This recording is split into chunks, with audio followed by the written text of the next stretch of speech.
안녕하세요. 니르 연구소의 이한경입니다. 2022년 10월 10일 위험 점검을 시작하도록 하겠습니다. 이번 주까지는 이 포맷을 유지하고요. 다음 주부터는 넥스트 윅에 통합해서 영상을 올려드릴 거고요. 그리고 위험 점검에 나오는 세부 위험들 있잖아요. 그거를 주중에 지금 너무 짤막하게 돼 있는 것 같기도 하고 위험이 두드러질 때 제가 계속 놓치고 있어요. 그래서 위험이 두드러지는 시점에 조금씩 더 적극적으로 영상을 녹음을 해서 올려드리도록 하겠습니다. 이제는 매일매일 대응을 해드릴 거고요. 되도록이면 2, 3일에 한 번씩 위험 요인들을 다 체크를 해서 당일 급등락과 연결할 거고요. 그 다음에 주간 시향이 아닌 일일 시향 정도의 자료를 정리를 해서 올려드릴 예정입니다. 그러니까 영상들이 이제 아마 조금 더 촘촘하게 들어가 나갈 거고요. 이 부분에 대해서는 제가 이제 올해가 가기 전까지는 계속 집중적으로 여러분들하고 호흡을 맞춰 갈 거다라고 보시면 될 것 같습니다. 시장의 위험은 사실상 즉각적인 대응이 안 되면 언제든지 그거에 대해서 그러니까 바이더 DB라고 하죠. 그러니까 위험이 나왔다가 바로 급등이 나오는 경우도 있고요. 지금의 금요일날 발생했던 급락 같은 경우에는 월요일에 휴장인 것도 큰 것 같아요. 주식 채권 거래가 확실하게 안 되고 그냥 가격대에서 거래는 미국 시장 같은 경우에는 그냥 그 증서가 거래가 안 돼도 거래가 되지만 대부분의 주식시장은 안 되거든요. 그러니까 그런 부분들이 차이가 있다라고 보시면 되고 하나씩 하나씩 썰을 풀면서 이야기를 해드릴 거고요. 그리고 이거와 더불어서 여러분들이 지금 이제 위험 상황에 걸려가지고 개별 종목들 예를 들어 삼성전자가 제일 제가 이제 쓰기 제일 편한 종목 같은데 삼성전자 같은 경우에 7만 원대, 6만 원대 물려 계신 분들은 소액으로 빼가지고 대행을 하는 전략들도 소개를 해드리도록 하겠습니다. 세븐 스플릿 말고도 좋은 방법들이 있기 때문에 이런 부분들도 같이 이제 가져가시면 될 것 같습니다. 이제 조금 더 본격적으로 여러분의 계좌를 복구하는 지금부터 물론 더 떨어질 수 있어요. 한 20%, 20%는 그러니까 크리티컬하게 하루 팍 급락 나오는 거고요. 한 10% 정도만 더 떨어지고 이제 박스권이 유지되면서 여러분이 이제 회전을 잘 시키면서 대응을 하신다면 매년 은행 금리 이상만큼의 수익을 얻어 가실 수 있을 것 같고요.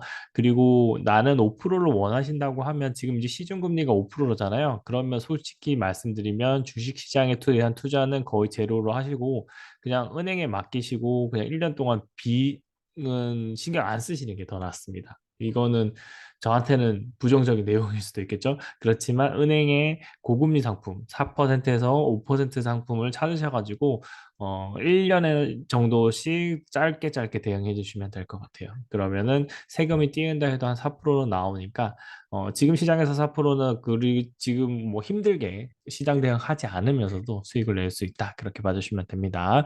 레버리지 투자 없이 해야 되는 거 꼭 잊지 마시고요. 이거는 제가 해봐서 아는데 너무 저 스트레스 받습니다. 스트레스 받지 말고 투자를 하시는 걸 추천해 드립니다. 자, 위험 점검입니다. 바뀐 건 없어요. 금리 인상과 양적 긴축이 계속 이게 발목을 잡고 그리고 금요일 날 3.5의 실업률이 나오다 보니까 실업은 후행입니다. 그러니까 지난달 실업률 성과가 사실상 최고점이지 않을까라고 보고 있고요. 3.5면 완전 고용의 완전 맥스치라고 볼 수 있을 겁니다. 지금부터 내려가는 거죠. 이 실업률은 올라가는 거죠. 그렇게 되고 이게 4%가 됐을 때 아마 금리 인상을 멈추거나 금리 인상을 유지하는 것을 멈추지 않을까 그렇게 보고 있고요. 미국, 영국의 연금 펀드가 위험합니다. 위험한 상황이고 이 금리를 더 올라가 버리면 크게 문제가 생기기 때문에 안 올라갈 가능성이 높다는 거. 그래서 우리는 4에서 4부터 시작하시고요. 4.5부터 장기 채권이 10년채물에 대해서 좀 매수를 하시면 될 것 같아요. 예, 이것도 계산을 해주시면서 금리가 높아지면서 수익이 날 거라는 거 생각하시면 되고요. 근데 이게 뭐랑 연결되면 달러랑도 연결된단 말이에요. 이거 부분에 대해서도 방향성 잘 보시면서 대응을 해주셔야 됩니다. 이 부분은 따로 대응을 하는 부분에 대해서 영상을 남겨드리도록 하겠습니다. 그 다음에 실적입니다. 실적이 3분기 실적은 안 좋아요. 재밌는 건 뭐냐면 이때까지 삼성전자가 실적이 맨날 좋았는데 주가는 떨어졌죠. 이번에 삼성전자 실적이 안 좋게 했는데 주가가 거의 안 떨어졌어요. 그러면 이제 정점에 다다랐고요. 그리고 이제 반도체 감산하는데 삼성전자 반도체 감산은 많이 안 할 가능성이 높습니다. 언제나 수율이 좋기 때문에 그 메모리 쪽에서는 유리하다. 그렇게 봐주시면 될 것 같고요. 이 부분이 영향을 미쳐서 삼성전자는 좋았다. 그러면은 이렇게 좋은 기업들은 주가가 지금부터 이제 턴이 시작할 거다. 그렇게 보시면 될 것 같고요. 그런 턴이 시작하더라도 이게 남았어요, 이제. 요게 남았어요. 이 꼬리, 긴 꼬리가 하나 남아가지고, 이제 지금 저는 이번에 올라간 게 끝이 아니고, 내려왔다가 짱바닥 찍고, 랠리를 할 거라고 보고 있어요. 내년 상반기까지. 랠리를 상반하고, 그 다음에 이제 블랙스완. 지금 여기에 없는 내용들, 뭐, 여기 있는 내용 중에서 가장 큰 거는 요거랑 전술핵이랑 부동산 이 두 가지입니다. 전술핵 터진다고 해도 주가가 꼬리를 안 만들 수도 있어요. 그날, 그때, 그 시점. 그러니까 옵션 만기랑 연결되면은 방어를 해버릴 수도 있다. 그렇게 봐주시면 되고요. 부동산이 디폴트가 나서 새로운 리먼 같은 게 터진다면, 그러니까 중국에 있는 금융회사가 망가진다면 가능은 한데, 이게 폐쇄 경제죠. 그러니까 파급 효과가 적을 겁니다. 파급 효과가 큰 금융회사가 하나 뚝 무너지는 일이 벌어지면 요거는 진짜 크리티컬하게 내려갈 거고요. 그게 아니라고 하면 적정 수준에서 내려가겠지만, 다음에 이제 내려갈 때는 바닥 잡는 행위는 절대 하면 안 됩니다. 다음에. 그래서 이거가 있기 때문에 그냥 제가 봤을 때는 한 6개월간은 저가 매수를 하는 기보다는 다음에 고점이 올라왔을 때는 일부 익절하시고 현금 보유를 꼭 30% 이상 가져가시기를 추천해 드립니다. 그리고 상황에 따라서는 우량주 아니면은 손 안 대는 게 낫습니다. 그렇게 보시면 되고 우량주 플러스 실적 전환주 이 두 가지입니다. 적자인 실적도 결국에는 우량주가 있어요. PBR이 엄청 낮은 기업들이 있거든요. PBR이 0.5 이하이고 그 다음에 얘가 최소한 흡수합병 될 기업들은 홀드 하셔도 됩니다. 흡수합병 그거 기억하시면서 대응하시면 돼요. 자, 일단은 하나씩 더 보겠습니다. 실적이 제일 중요한 거고요. 3분기에서 이렇게 실적이 저점을 돼서 최대 적자 실현을 하는 걸로 보이면은 주가는 올라갑니다. 그렇게 보시면 되고요. 그 다음에 러시아 전술핵 확전 이 두 가지가 지금 계속 공포감을 만들어내고 있어요. 쉽게 투자를 못하게 만드는 거라고 보시면 될 것 같고요. 그다음에 리세션 이 분위기도 이제 다 백업을 했으니까 한번 더 살펴보시면 됩니다. 한계기업 제2금융권 위험인데요. 우리나라에서 새마을금고가 이제 이름이 나오기 시작했어요. 그러니까 신협, 새마을금고 협동조합 같은 경우에 힘들어지고 있어요. 왜냐하면 1금융권에서 금리가 4에서 5% 상품이 나오기 때문에 얘는 5에서 6을 주면은 뭐 먹고 살아요. 대출금리 7에서 8% 하는데 이거를 할 수가 있을까요? 일반 개인들이 필요하지 않으면 거의 안 하게 될 겁니다. 이 부분들 생각하시면 되고요.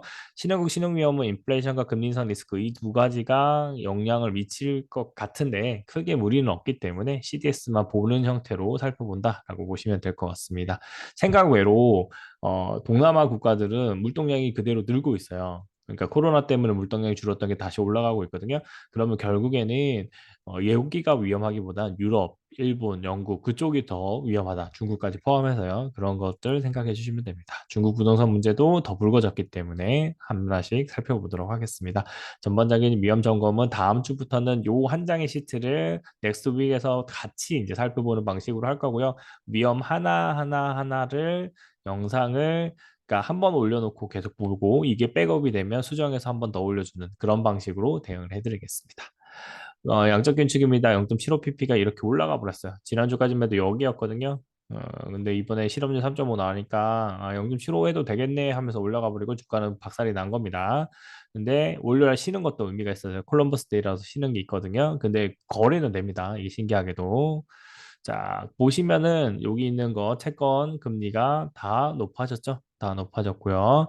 그 다음에 제가 이제 지난주에 4%를 예측하고 있었는데 이게 0.5일 때에 얘기했어요. 0.5 가면 그러면 다음에 0.5 가면 되는 건데 이제 이게 0.75 갈 거고요. 그 다음에도 0.75일 확률도 가능하겠구나 생각했기 때문에 그냥 이렇게 했습니다. 높게 적어버려야 이게 4.25라도 떨어지지 않을까라는 기대감이 되는 거고요. 양적 긴축도 진행되고 있기 때문에 위험한 상황이라고 보시면 됩니다. 금리 인상을 지금 계속 하고 있죠. 여기 호주도 올렸고 그 다음에 네, 호주만 올렸네요, 지난주에. 아마 우리나라도 이제 곧 따라 올라서 3%가 될 것 같네요. 3%가 될 것 같고요. 이때 주식시장이 무너지지는 않을 거고, 다 그게 선반영되어 있는 것 같습니다. 그렇게 보시면 될 것 같네요. 영국의 디포트 위험이 있다라고 얘기했고, 여기서 감사한 철회를 했는데 다 철회를 한 게 아니에요. 이게 좀 문제점이라고 보시면 되고요. 우리나라 재경부에서도 말했듯이 재정 건전성이 진짜 안 좋은 나라예요, 영국이. 그런데도 이런 거 하니까 문제가 생기는 거죠. 그래서 BOE에서 14일 종료를 한다고 하니까 뭐라고 하냐면 시장이 작동이 위험이 진정된 거로 판다면 종료는 원활하고 질서있는 방식으로 진행될 건데 그게 아니라면 진행한다는 겁니다. 네, 그렇게 보시면 되고 만약에 진행한다고 하면 시장은 낼 일을 조금 더 할 겁니다. 14일 종료죠. 다음 주에 있습니다. 금요일 날 이거 오늘 10일이니까 금요일쯤에 이제 결정이 날 거고요. 그게 종료가 안 된다면 랠리가 지속되는 그런 현상이 일어날 것 같고 사실상 저는 여기가 아직 진정이 안 되고 올라간다는 소식이 나오고 있어요. 그래서 그렇게 그냥 쉽게 여기 다시 급등이죠. 7일이죠. 그러니까 크게 완화되진 않을 것 같다. 그렇게 봐주시면 될 것 같습니다. 실적입니다. 실적은 점점 안 좋아지고 있고요. 우리나라는 여기 280일이었던 게 289에 가 있습니다. 여기 가 있는데 야간에 한 이 정도 내려왔어요. 지금 285에서 막아낼 것 같은 느낌도 살짝 들고 있어요. 생각외로 안 떨어지더라고요, 이게. 그러니까 우리나라는 삼성전자 쳐 올리면 되거든요. LG엔솔 올리면 되는데 LG엔솔이 다행히도 실적이 좋게 나왔어요. 실적이 좋게 나왔기 때문에 실적 핑계로 앞으로 더 성장하니까 할게요 하면서 연기금 하는 거 있잖아요. 그래서 올릴 수는 있는데 한계는 있을 거예요. 오늘 55만 원이 한계일 것 같고요. 요거를 보고 투자를 하기에는 이제 리스크가 있다는 거죠. 저는 이거는 리스크를 가진 회사다라고 보고 있고요. 삼성전자는 오히려 가지고 있는 이익 대비 평가를 못 받고 있다. 그렇게 보시면 될 것 같습니다. 전체적으로 한 주 동안 반등이 나온 건 맞는 거거든요. 금요일 날 급락이 나왔음에도 이 정도라면 이번 주에도 요거보다만 높아지면 됩니다. 그러면 전체적인 분위기는 박스권 만들고 난 다음에 올라가는 거고요. 지금 박스권 자리에 딱 와 있어요. 그러니까 쌍바닥 자리에 딱 거의 유사하게 나와 있어요. 이렇게 와 있고 추가락이 할 여지가 조금 더 있지만 그것까지도 룸을 가지고 있기 때문에 이게 반등이 나와준다면 이제 6월 7월이죠. 7월에 그 모양을 만들어냅니다. 그래서 거의 왔다라고 보시면 되고요. 휴일이 이제 이거를 빨리 올려 당길 수 있는 빌미가 된 것 같아요. 올려라 쉬는 게. 그래서 그런 부분들이 있고, 이게 저는 지금 북한이 좋은 게 밤에 쏘니까 좋아요. 밤에 쏘니까. 낮에 쏘면 큰일 나거든요, 우리나라. 뭐 아침에 쏘거나 장전에 쏘면. 근데 밤에 쏘니까 시장은 그렇게 반응을 안 하고 있다. 이렇게 보시면 될 것 같습니다. 갑작스런 폭격이 무서운 거라고 보시면 됩니다. 2분기 실적들이 있는데 잠정 실적들이 다 떨어지고 있고 에너지만 오르고 있는 거고요. 감산이 아마 영향을 미쳐서 추가적인 상승이 가능할 거고 저는 이 에너지 기업들, 특히 오일이죠. 오일 기업들이 결국에는 신재생으로 넘어간다라고 보고 있어요. 똑같아요. 그러니까 사우디, 그다음에 UAE, 그다음에 뭐 카타르 그런 나라들이 다 지금 어떻게 해요? 오일을 판 돈을 가지고 나라를 새롭게 만들려고 하잖아요. 그거랑 연결될 거다. 그렇게 봐주시면 될 것 같습니다. 러시아 확장과 전술핵인데요. 이 이슈가 이제 여기까지예요. 여기까지고 지난주에 이제 나온 겁니다. 사계주 다 뚫렸다는 거. 우크라가 조금 더 잘하고 있다는 겁니다. 근데 러시아 쪽에서는 항복하는 군인들도 많다고 하죠. 그게 이제 소문으로 나오고 있고요. 6개월에서 1년 정도 더 진전이 지속되고 한 번 더 된다. 이 말이 뭐냐면 결국에는 이 정도 지속을 하면 3년 전도 전쟁을 하잖아요. 정보는 다 공개되죠. 그때는 정보 공개가 안 되니까 3년 질질 끌었는데 이제는 공개가 돼 있으니까 다 모든 쌍방이 다 알게 되는 거죠. 그러면은 사실상 라인을 끊게 될 거라는 겁니다. 결국에는 요거 네 개의 주를 다 뚫었다 했지만 완전히 합병은 안 되고 그 네 개 주가 아마 우리나라 남북 전쟁을 했던 그렇게 된 북한과 남한이 되는 그런 상황이 되지 않을까. 그러니까 우크라이나 따로 있고 이 네 개 주가 이런 제2의 한반도가 되지 않을까. 저도 약간 그렇게 동의하는 바고요. 완전히 패퇴하기는 쉽지 않지 않나 그렇게 보고 있습니다. 그다음에 크림대교 폭발 때문에 가상화폐가 주말에 휘청거렸어요.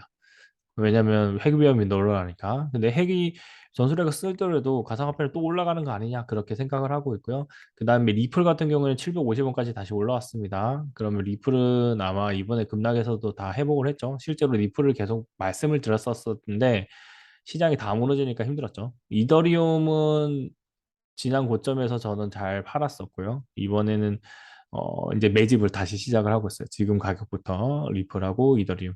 결국에는 침체는 왔다는 거 인정돼 있고 여기서 이제 10% 20%더 빠지는 것만 남았기 때문에 분할 매수로서 대응을 하겠다. 그렇게 의미를 보시면 됩니다.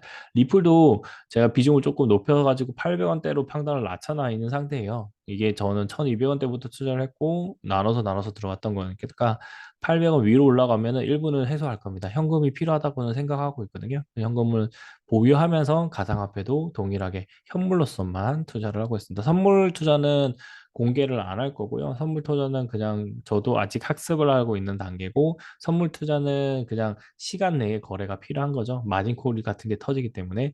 그래서 현물로만 추천해 드립니다. 여러분의 계좌는 무엇보다 안전해야 된다는 게 제 그 철칙이에요. 그래서 제가 선물 옵션에서 고생을 하고 있지만 그 고생은 사실상 여러분들의 부를 늘리기 위한 대응 방식을 찾기 위해서 하는 거라고 보시면 될 것 같습니다. 계속 노력할 거고요. 그리고 마켓 타이밍을 선물 옵션 시장에서 많이 배우고 있어요. 그래서 그런 부분들을 여러분하고 공유하고 지금 위험도 같이 보면서 그러니까 우리의 계좌의 부를 계속 늘려나가도록 하겠습니다. 지금은 마이너스인 게 정상의 시점입니다. 엔간한 대부분, 그러니까 정상인이라면 마이너스고요. 진짜 내가 스캘핑 잘하는 사람, 데이 트레이딩 잘하는 사람만 수익이 나고 있다. 그다음에 선물 옵션 잘 하시는 분들만 수익이 나고 있다. 그렇게 봐주시면 되고요. 대부분은 마이너스인 게 정상이니까 여러분이 잘못하고 있는 거 아니에요. 그럴수록 여러분이 현금을 가져야 되는 필요성 아실 거고요. 현금을 가지게끔 됐을 거예요. 몇 분은 이제 물어보실 때마다 제가 그 한 2, 3개월부터는 그랬죠. 은행에 적금 넣어놓으라고. 적금에 대한 이야기만 하면. 네, 2, 3개월은 1년 정도, 6개월에서 1년 정도는 더 적금을 넣어 놓으세요. 라고 얘기했고요. 그 다음에 현금 보유를 최대한 하시면 됩니다. 있는 자본으로 회전을 시키면서 탈출하는 거. 여러분이 1,000만 원이 있으면 100만 원 가지고 그 1,000만 원의 일부를 계속 구출하는 거. 그거는 영상을 찍어서 다음 주 중에 무조건 올려드리겠습니다. 이번 주에 녹음할 게 많아가지고 정리가 안 되는데 지난주에도 올려드리려고 했는데 지난주는 시장이 너무 변동성이 심해가지고 고생을 했고요. 지금 이제 정신이 조금 든 것 같습니다. 그래서 다음 주에 해드리고 제가 이제 10월 중에는 아마 약간의 휴가 비슷하게 움직이지 않을까 그렇게 보고 있습니다. 리세션입니다. 연착륙 가능성이 있고요. 금리 인상과 양적 긴축은 1, 2년 후에 본격적으로 나타날 게 영향입니다. 그래서 그 연착륙을 하려면 큰 기술 혁신, 새로운 뭔가 사람들이 무조건 사야 되는 50만 원에서 100만 원짜리, 30만 원도 좋아요. 이런 것들이 나와야 되고요. 국제 공조가 필요합니다. 근데 이게 안 되죠. 이거는 이거밖에 없는데 이것도 그래요. 강달러가 들어왔는데 조금 환율 방어를 우리나라만 하는 게 아니라 일본하고 중국도 다 같이 하고 있기 때문에 긍정적으로 보시면 되고요. 여기까지가 지난번에 9월 18일까지 본 거고 최근에 이제 푸틴이 날려 4천전 글로벌 경제입니다. 그러니까 제가 그랬죠. 이번에 경제 침체 안 좋아지는 거 전부 다 푸틴 욕할 거라고. 결국 푸틴이 지면 푸틴이 정권 유지를 못하면 푸틴 욕만 할 겁니다. 이게 그래요. 우리 코로나 터졌을 때 코로나 욕했잖아요. 세계 관료들은 전부 다 자기가 욕먹는 걸 싫어합니다. 그렇게 보시면 되고요. 이번에도 말할 거 많죠. 그 물가 상승분 다 푸틴 전쟁 이야기밖에 안 해요. 잘 보시면 그런 부분들 같이 들어가는 거고요. 로젠그렌이 이제 미 연준 위원이었던 분인 것 같더라고요. 근데 그분이 이제 경기 침체는 물가를 없이는 물가 못 잡는다라고 했는데 누구의 경기 침체야? 미국. 그러니까 안 되는 거죠, 지금. 미국으로 리쇼어링까지 해서 그 인건비가 높은데 자기 산업을 유치를 해요. 그 산업들은 망하지 않을까요? 그런 생각이 얼핏 계속 들고 있습니다. 오히려 멕시코와 캐나다가 더 좋아지는 그런 이상한 현상이 날 것 같고요. 그다음에 인건비가 싸져야 되는데 인건비가 안 싸지고 거기는 3만 불이라고 들었어요. 3만 불. 그러니까 최저임금이 3만 원. 우리나라 기준으로 최저임금 3만 원이라고 하더라고요. 상상 초월하시죠? 이게 왜 가능하냐면 거기가 고임금인 나라가 실리콘밸리 지역이 실리콘밸리 있고 캘리포니아기 때문입니다. 이런 부분들. 그러니까 돈이 많은데 이거 인건비를 어떻게 잡아요? 이거 잡을 수가 없죠. 3만 원. 최저임금이 3만 원이면 맞죠? 우리나라 자영업은 다 힘들어지죠. 그러니까 결국에는 돈이 많이 어느 지역에 몰린 겁니다. 구글이나 그런 것들이 모여요. 애플하고 그런 것들이 영향을 미쳤다라고 보시면 되고 그 국계는 물건 못 잡아요. 그 지역은 물건 못 잡는 거 자기들로 가고 있어요. 제가 지난 정부에서 제일 잘못한 거라고 생각한 것 중에 하나는 말씀드린 게 부동산인데요. 잡을 수 없는 부동산을 잡으려고 했어요. 거기가 뭐냐면 강남하고 세종하고 해운대였어요. 저절로 잡히잖아요, 지금. 그러니까 시간을 잡아서 수요와 공급의 법칙에 따라서 요구는 사람들의 욕망으로 들어오는 지역이니까 알아서 경쟁하게 만들어 놔버리는 게 오히려 그 지역에 들어갈 수 있는 사람들은 한계가 있잖아요. 기본 자본금이 필요한 거니까. 그렇게 봐야 되는데 그것까지도 어, 계획적으로 잡으려고 하니까 힘든 거죠. 걔가 기준이 아닌데. 그러니까 그 투기 지역만 빼버리면 투기 지역으로 선정했던 지역만 빼버리고 나머지 지역의 집값을 어느 정도 평균해서 잡으려고 노력했으면은 그 정도로 심하게 옥죄진 않았을 건데 물론 지금 그 옥죄인 것 때문에 피해가 조금 적어진 건 아닐까라고 한 번은 반문할 수 있습니다. 예, 그렇게 보시면 될 것 같고요. 일단은 그런 요인들이 있었다라고 보시면 됩니다. 자유롭게 풀어야 되는 지역도 있고 아닌 게 있다는 거 구분해야 됩니다. 그러니까 미국은 그래요. 어떤 지역은 3만 원, 어떤 지역은 3만 원 아닌 지역이 있다. 그렇게 보시면 돼요. 물론 연방 국가이기 때문에 그렇죠. IMF 총재가 이제 말을 했습니다. 경기 침체 위협이 2.9에서 하향 조정할 거고 올해는 3.2 정도 유지할 건데 전망 어둡고 더 악화될 수도. 그런데 이게 상반기는 악한데 상반기 이후가 괜찮았을 것 같아요. 상반기 때 근데 뭐 그거죠. 진짜 크리티컬한 충격이 오잖아요. 블랙스완입니다. 우리가 모르는 어느 충격이 오지 않는 한 올해 작년에 이맘때 때 우리가 우크라 전쟁을 생각하지 못했잖아요. 네, 그런 전쟁이 오지 않는다면 내년 상반기가 금리 때문에 마지막이 되지 않을까 그렇게 보고 있습니다.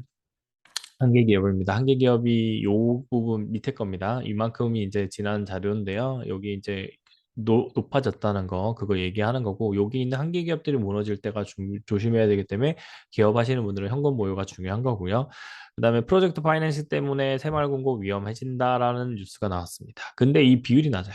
1% 미만이니까 우시로는 크지 않다라는 거죠. 이게 과라고 합증이 돼버리는 순간 위험해지는 겁니다. 갑자기 올라요, 갑자기. 그 다음에 레고랜드 대출일 때 패닉 이런 거 그런 거 있죠. 이제 개별 그 약간은 준공기업들이 부도가 날 수 있다는 거죠. 이거 디폴트 이불로 비슷하게 낸 걸 수도 있겠다. 그렇게 보고 있는데 대부분 그렇죠. 이불로 부도를 내는 거 의도로 하는 거죠. 감당이 안 될 때는 부도가 납니다. 그런 부분들 생각하시면서 현금이 무조건 여러분의 진짜 우군이다. 그렇게 보시면 됩니다. 신흥국 신용위험에서 조금 낮아졌고요. 내려갔다가 올라온 거라고 보시면 되고 전주 대비 CDS는 전체적으로 내려갔고요. 여기 날짜는 잘못된 겁니다. 여기가 29일이 여기인 거고요. 여기가 한 7일 정도 될 겁니다. 날짜 잘못된 거 제가 확인을 했어요. 그러니까 원 자료에 날짜가 잘못되어 있었다. 그렇게 봐주시면 되고 전체적으로 CDS는 좀 줄었다. 그러니까 아까 그 다른 미국 증시 같은 경우에 급락이 금요일날 발생했음에도 올랐다는 거 보셨죠? 그것처럼 CDS도 조금 떨어졌다. 그렇게 봐주시면 될 것 같습니다. 딱 그 정도고요. 유나이티드 킹덤 42.11입니다. 유나이티드 킹덤이 47.37이었죠. 좋아진 거죠. 개선된 거죠. 근데 그래도 아직은 완벽하게 해결된 건 아니다. 영국 여왕이 서거한 거랑도 영향이 있는 것 같아요. 그게 그 자국한테는 등불이었던 거니까요.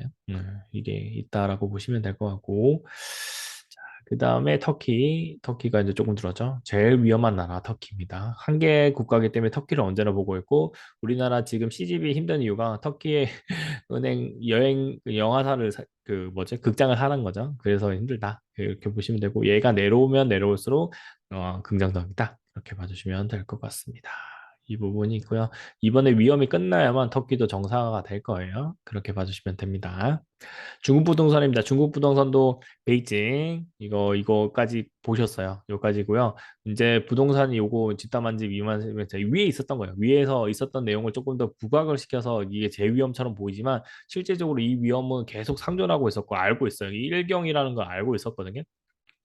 언제부터? 우리는 9월 18일부터 알고 있었다라고 보시면 되고요. 그 시한폭탄 째깍째깍인데 정부 정책이 계속 나오고 있다. 이게 한 번에 해결책을 안 주고 있어요. 전대 끝날 때까지는 노골적으로 안 보여주려고 하는 거죠. 전 중국인들한테.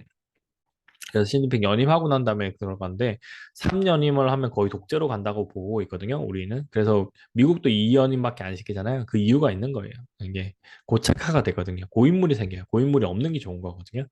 그래서 대통령 저 이여인님을 좋아하는 주장이긴 한데 뭐 한 번 하는 것도 나쁘지 않은 거라고 생각을 합니다. 이게 왔다 갔다 해야 긍정적이라고 보고 있거든요.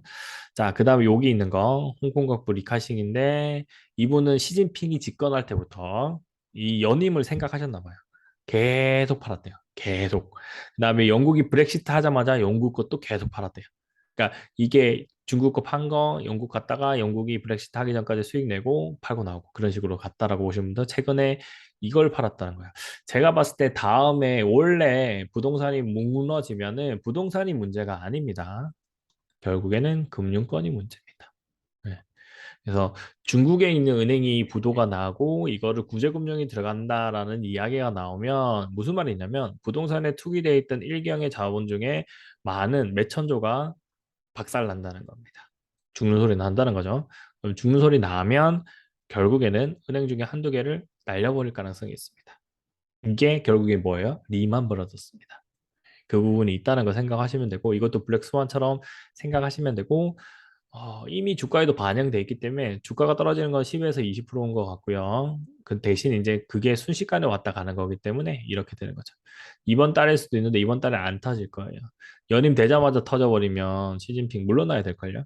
예, 그래서 아마 터지는 시점이 연임하고 난 다음에 한참 있다가 최대한 살려놓고 버티게 하다가 빌미가 필요할 거예요. 글로벌에서 다른 이슈가 있으면 그거랑 파묻혀서 같이 날아갈게. 그렇게 만들 거라고 보시면 되고 그게 저는 내년 상반기. 그래서 아마 내년 상반기까지는 바이더 딥을 그러니까 선물 옵션에서는 절대 밑에서는 안 잡을 겁니다. 위에서 매도를 치는 것도 밑에서는 잡아도 그러니까 내 레버리지에 그냥 현물 잡듯이 잡을 거예요. 주식 사듯이. 그러니까 ETF 투자할 가능성이 더 높을 것 같아요. 저는. 네, 그렇게 봐주시면 됩니다. 여러분들도 내년도 상반기까지는 조금 조심하게 대응을 하시면 될 것 같고 이번에는 마지막 랠리다. 그러니까 급락이 나오기 전 마지막 랠리. 이번에 급락 나올 수도 있습니다. 이번 달에 나올 수도 있지만 저는 그거는 좀 희박하지 않나. 왜냐면 밑에서 받아내는 게 조금 달랐거든요. 그러니까 그렇게 희박할 것 같고 만약에 그렇다고 하면 다음에 그러니까 12월이나 1월쯤에 나올 때 위험 사항일 때는 조금 조심하고 밑에 방향에 대한 해지를 철저히 하면서 대응을 한다. 이거는 버리는 돈이지만 비용입니다. 주식 투자를 할 때 비용이라고 생각하면서 대응을 하시면 될 것 같습니다. 오늘 영상 여기까지 하고요. 앞으로는 이런 주제들 하나하나 이 뉴스들을 하나씩 살펴볼게요. 다시 한번 싹 살펴보고 다음 영상에 그렇게 해서 찍어드리고 그다음에 플러스 1편, 플러스 2편 시기가 있었고 2편 있었던 식으로 해서 내용을 조금 더 풍부하게 만들어드리고 궁금하신 내용을 원래 이제 최근 자료만 보시면 되는 거거든요. 그런 식으로 정리를 해드리겠습니다. 긴 영상이지만 살펴봐 주셔서 감사합니다. 본 영상이 좋으셨다면 좋아요와 구독 부탁드리겠습니다. 감사합니다.